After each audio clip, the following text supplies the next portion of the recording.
How are you? Hopefully it's going well. Hopefully you're enjoying the videos. Again, it doesn't have that personal touch, but hopefully it's going well. So today, day 7, we're doing some freedom of movement on the ground, and we've called it a flexibility and trunk day. Okay? We used to, well, if you were here, we wouldn't do it all in one shot on one and then all on the other. I'd kind of mingle them. But from a video standpoint, you're going to get 3 videos. You get the introduction, you'll get a flexibility one on the ground, a little bit of standing, and then you'll get a trunk one. Okay?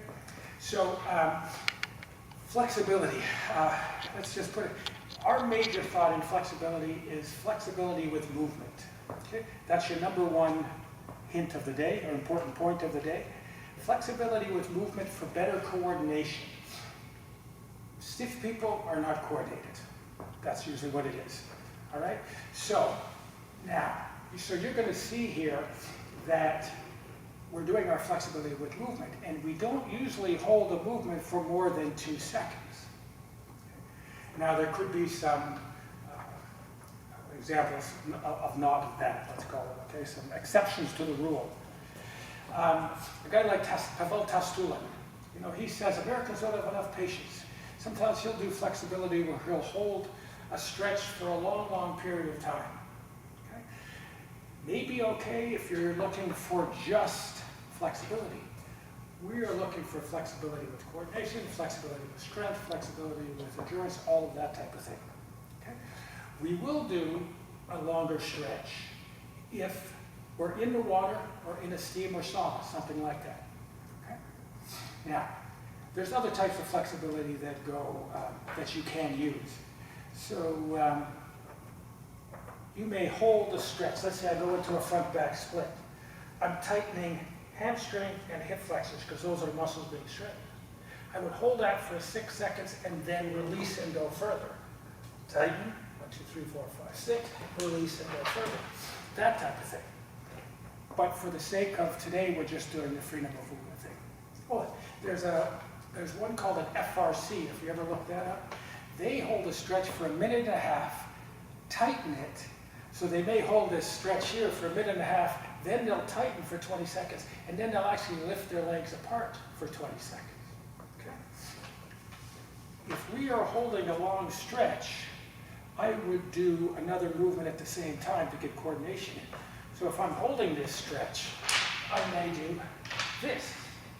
So if I ever do something like an FRC where I'm looking for strength with the flexibility, then I will add a Burdenko move type thing.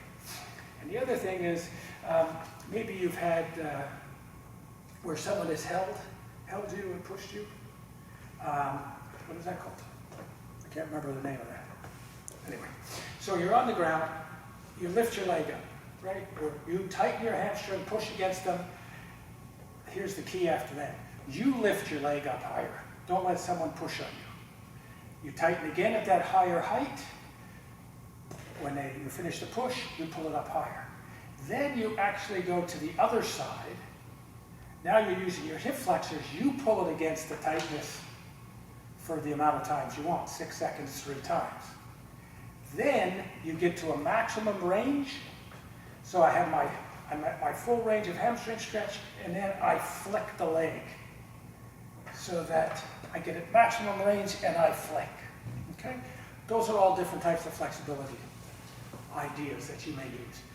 For us today, we're thinking flexibility with movement, nice stuff on the ground. Okay? And therefore, your second important point of the day for flexibility is more than joint range of motion, it's muscle elasticity.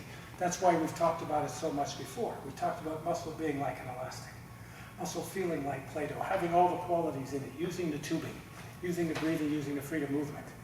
So we want a little bit of flair. Okay? And this is really, really good for children. Okay?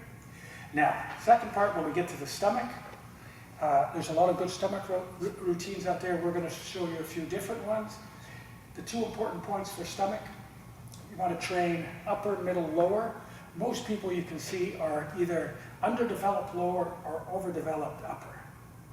And you might have seen that when you did the planks early on, the first class, or if you tried an extended push-up from the second class, that we're not strong enough here. So we'll show you full range workouts there, exercises. And then the last one is when you're doing stomach, make sure you move from up to down, from down to up, and with twisting. And again, twisting is really important. You don't twist if you have a bad back, but if you want to develop a strong back, you end up having to twist. Okay? Thank you.